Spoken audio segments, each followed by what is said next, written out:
और ब्रेक के बाद एक बार फिर से आपका स्वागत। एक बार फिर से कोविड की खबर पर लौटते हैं। कोविड को लेकर जो वैश्विक स्थितियां बन रही हैं उसको लेकर प्रधानमंत्री ने आज एक उच्च स्तरीय बैठक की है। तमाम विशेषज्ञों के साथ उन्होंने चर्चा की है और किस तरह की तैयारियां हैं या आने वाले वक्त में उसकी ज़रूरत पड़ेगी, इस पर विस्तार से चर्चा हुई है। और इसी पर आधारित हमारा आज का विशेष और हमारा विशेष है कोविड पर पीएम का संदेश, हम हैं तैयार पर न छूटे सावधानी का हाथ। निश्चित तौर पर हम तैयार हैं, हमने पहले भी कोविड को मात दी है और हम ये भी जानते हैं कि जो तमाम तैयारियां हैं उसको उसी स्तर पर एक बार फिर से ले जाने की जरूरत है और सावधानी की भी। हमारे साथ दो विशेषज्ञ जुड़ रहे हैं इस पूरी चर्चा में भाग लेने के लिए। हमारे साथ डॉक्टर राकेश अग्रवाल, डायरेक्टर जिपमेर और सदस्य हैं WHO strategic advisory group of expert on immunization, और हमारे साथ हैं डॉक्टर सौरभ वार्ष्णेय, एग्जीक्यूटिव निदेशक एम्स देवघर। बहुत बहुत स्वागत आप दोनों का। और सबसे पहले डॉक्टर अग्रवाल, हमें यह बताएं कि प्रधानमंत्री ने जिस तरह से कहा है कि आत्मसंतुष्टि को न पालें, आत्मसंतुष्ट ना हो की तैयारियां पूरी हैं, हमने पहले भी कर दिखाया, इस बार भी कर दिखाएंगे अगर हालात बिगड़ते हैं तो, ये कितना घातक है? तो सबसे बड़ी बात यह है कि इस समय दुनिया में कुछ देशों में कोविड बढ़ रहा है। हमारे यहाँ केस अभी नहीं बढ़ रहे हैं, लेकिन हमको सचेत रहने की जरूरत है ताकि अगर कुछ हो तो हम उससे निपट पाए। और अगर जब तक हम ये स्थिति में है, अगर कुछ हम ऐसे स्टेप्स ले सकते हैं जिसमें कि बहुत ज्यादा खर्चा नहीं है और जिससे कोई सोशल या इकोनॉमिक डिसरप्शन नहीं होता, जैसे कि हम दूरी बना के रखें और अगर मास्क वगैरह का इस्तेमाल करें तो उसमें कोई बुराई नहीं है।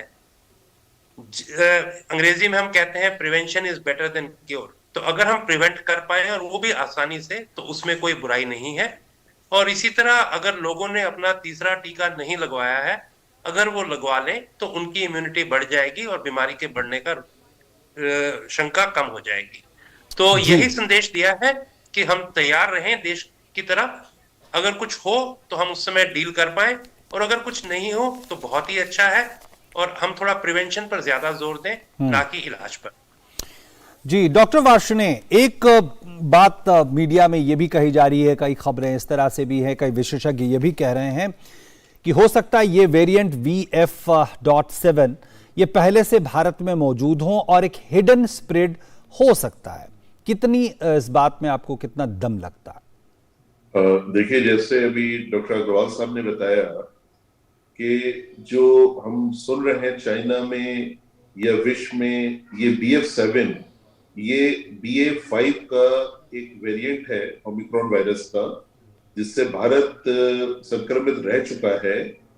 और यदि जैसे जीनोम सीक्वेंसिंग करके हम वेरिएंट का पता लगाते हैं वैज्ञानिक तौर पे, तो पिछले 6 महीने में भारत में 4 केस BF.7 के आइडेंटिफाई हो चुके हैं, जिसमें 3 गुजरात और 1 उड़ीसा में उसको पहचाना गया था। तो अभी ये हमारे यहाँ बहुत चिंता का विषय नहीं है, लेकिन यदि हम वेरिएंट की बात करें तो यह वेरिएंट बहुत ज्यादा आक्रामक है, क्योंकि आक्रामक का मतलब होता है कि बहुत तेज फैलता है और इसका इंक्यूबेशन पीरियड, जो बीमारी का इन्फेक्शन और उसके लक्षण आने का समय है, बहुत छोटा है। और इसमें रीइंफेक्शन के चांसेस इस वेरिएंट के ज्यादा हैं। और जिन लोगों का टीकाकरण हो चुका है, क्योंकि वेरिएंट है तो उनमें भी इन्फेक्शन के चांसेस बनते हैं। तो इसलिए ये चिंता का विषय बन रहा है कि हमारी इंटरनेशनल बाउंड्रीज खुली हुई हैं।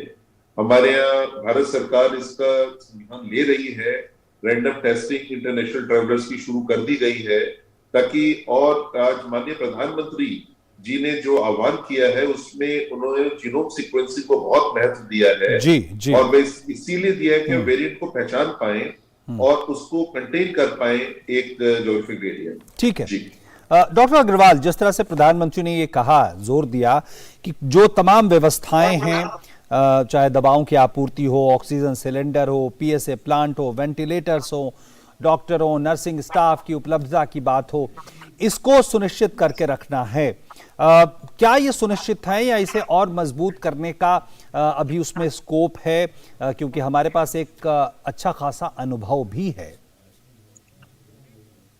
क्योंकि जो हमने 2020 या 2021 में एक्सपीरियंस किया, उसके कारण, क्योंकि पहले कभी इस तरह के पेंडेमिक, इस तरह की बीमारी का जिसमें रेस्पिरेटरी प्रॉब्लम जो नहीं हुआ था, लेकिन जो 2020 और 21 में हमारा एक्सपीरियंस हुआ, उसके साथ सभी अस्पताल, सभी डॉक्टर, बाकी अस्पताल का स्टाफ और सप्लाई सिचुएशन बहुत अच्छी है। मैं नहीं समझता कि अब हमको वैसा कुछ करना पड़ेगा जैसा कि 2021 में हमारा सेकेंड वेव के समय हुआ। उस हिसाब से अभी सब जगह, सभी हॉस्पिटल्स में लिक्विड ऑक्सीजन के टैंक्स बहुत बड़े बड़े हो गए हैं। जो उस समय थे उससे बढ़कर ऑक्सीजन सिलेंडर्स की मात्रा बढ़ गई है, और उससे भी ज्यादा जो मेडिकल प्रोफेशनल्स हैं, जो नर्सिंग प्रोफेशनल्स हैं, उनका इस एरिया में एक्सपीरियंस काफी ज्यादा बढ़ गया है। इसलिए मैं नहीं समझता कि अभी हमें उतना चिंतित होना चाहिए। जो हमारी लैब टेस्टिंग कैपेसिटी पेंडेमिक शुरू होने के पहले थी, अब उससे हम कई गुना आगे बढ़ चुके हैं, और वो सब आरटीपीसीआर लैब्स काम कर रही हैं, और अगर किसी समय टेस्ट ज्यादा बढ़ाने पड़े, उनको कोई मुश्किल होनी नहीं चाहिए। ठीक है। डॉक्टर वार्ष्णेय, सरकार का यह आंकड़ा है कि 220 करोड़ जो कोविड के शॉट्स हैं, डोजेज हैं, वो लगाए जा चुके हैं। उसमें से एक बड़ी संख्या उन लोगों की भी है जिन्होंने प्रिकॉशनरी डोज भी लिया है। तो जिन लोगों ने अगर प्रिकॉशनरी एहतियाती डोज नहीं भी लिया है, वो अब इतने समय बाद कितने सुरक्षित होंगे? देखिए, ये एक बहुत बड़ी भारत की उपलब्धि रही है कि हमने सबसे कम समय में सबसे बड़ा टीकाकरण विश्व का किया है। भारत में 2 करोड़ जो आप आंकड़े बता रहे हैं कि 220 करोड़ के हमने वैक्सीनेशन किए हैं, और प्रिकॉशनरी, लेकिन अफसोस ये है कि 2 टीके तो हमारे यहाँ लगभग 85 to 90% पॉपुलेशन ने लगवाए, लेकिन क्योंकि ये बीमारी थोड़ी कम हो गई तो लोगों ने उसको बहुत गंभीरता से नहीं लेके प्रिकॉशनरी डोज कम लोगों ने लगवाए। तो मेरा आपके माध्यम से सभी देशवासियों से आह्वान होगा कि प्रिकॉशनरी डोज जिन्होंने नहीं लगवाए हैं वो अतिशीघ्र लगवाए। भारत सरकार ने ये सभी सरकारी अस्पताल और कई प्राइवेट अस्पतालों में इसको उपलब्ध करा रखा है। निःशुल्क टीकाकरण है। आप और हम सब ने देखा कि थर्ड वेव के अंदर, तीसरी वेव के अंदर जो लोग टीका ले चुके थे वह सुरक्षित रहे या बहुत गंभीर बीमार नहीं। तो अभी भी समय है, हम लोग अपनी प्रिकॉशनरी डोज लगवाएं। और माननीय प्रधानमंत्री जी ने भी आह्वान किया है आज कि हम लोग टेस्टिंग के साथ साथ प्रिकॉशंस को बरतें और टीकाकरण को तेज करें। ठीक है। डॉक्टर अग्रवाल, जिस तरह से हमने देखा था राज्यों ने जब वेव्स थी तो उस दौरान जो मास्क लगाने या सोशल डिस्टेंसिंग तमाम तरह के उपाय किए थे और उन पे जुर्माने का भी प्रावधान था। क्या अभी वो समय आ गया है कि इस तरह के प्रावधान कड़ाई से लागू कर दिए जाएं, जिसमें जुर्माने के प्रावधान हो, जिसमें तमाम तरह की जो प्रिकॉशंस है उनको बिल्कुल सुनिश्चित कर दिया जाए? क्या वो समय आ गया है या अभी इंतजार करना पड़ेगा?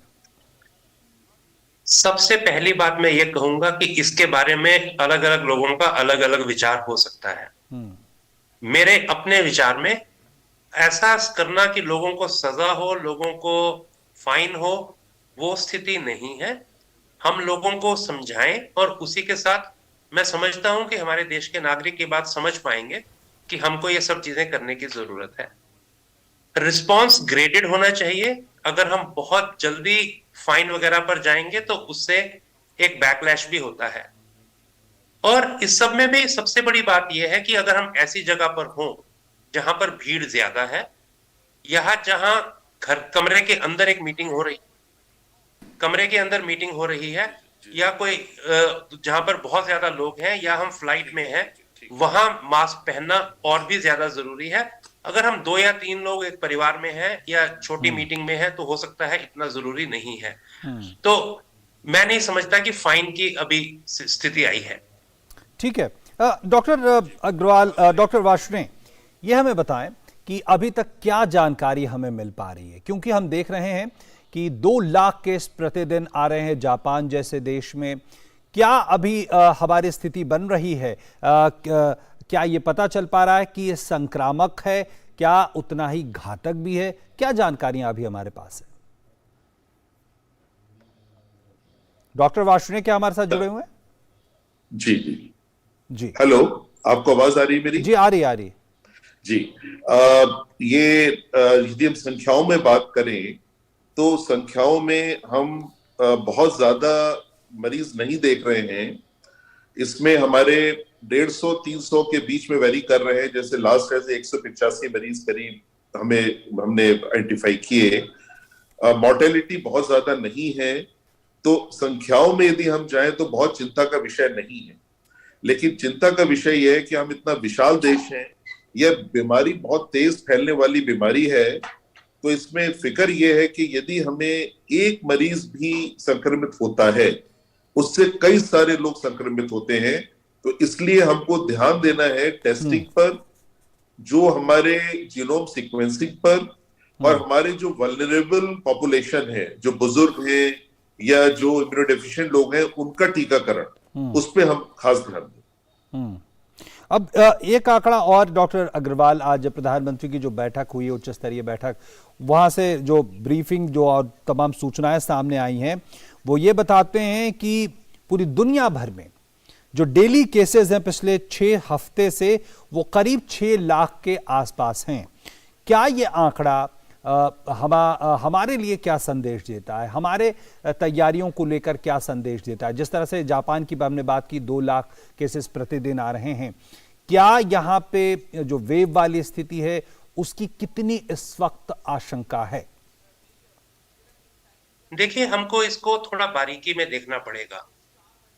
चाहे दुनिया भर में पिछले कुछ हफ्तों में केस बढ़े हैं, लेकिन वो कुछ ही हिस्सों में हैं। सबसे ज्यादा चाइना में बढ़े हैं, बाकी जापान में बढ़े हैं, लेकिन बहुत सारे देशों में केस कम हो रहे हैं और हमारे देश में भी या तो स्टेबल है या कम हो रहे हैं।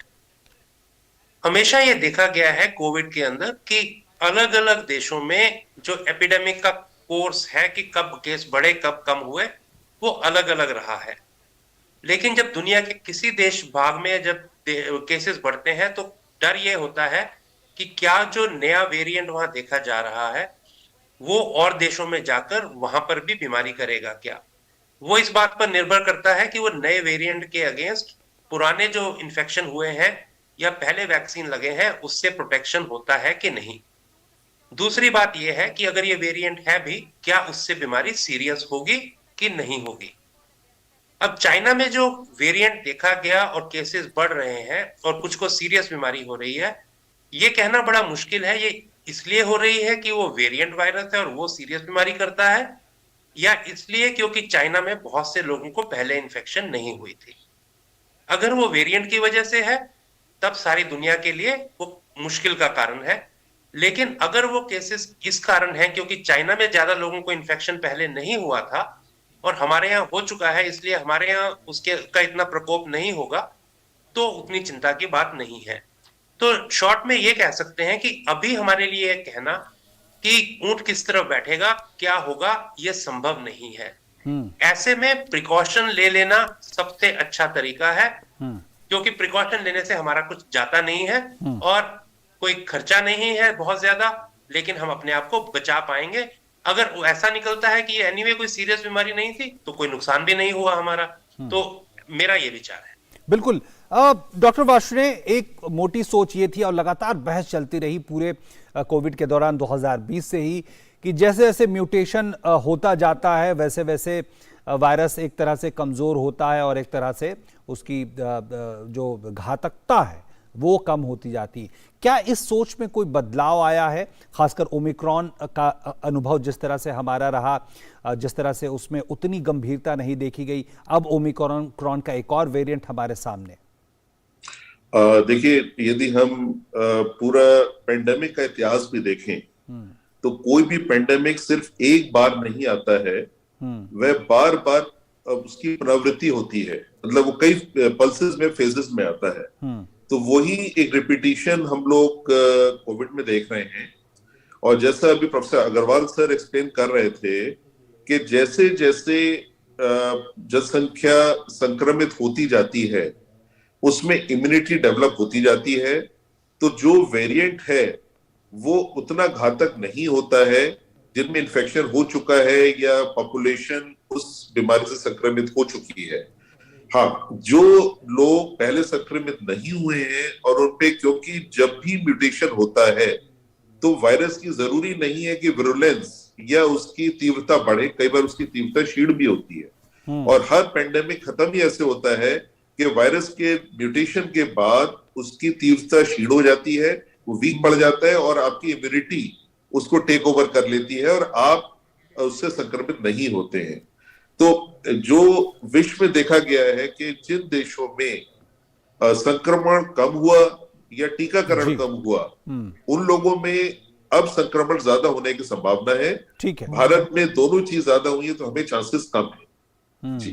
जी, तो निश्चित तौर पर सावधानी ही सबसे बड़ा जो सोशल वैक्सीन है, जो प्रिकॉशन का वैक्सीन है, वो शायद इस वक्त सबसे ज्यादा बेहद जरूरी।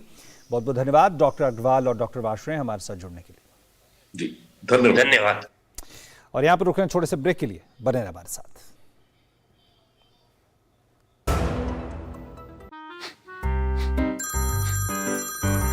सर, आपका केवाईसी अपडेट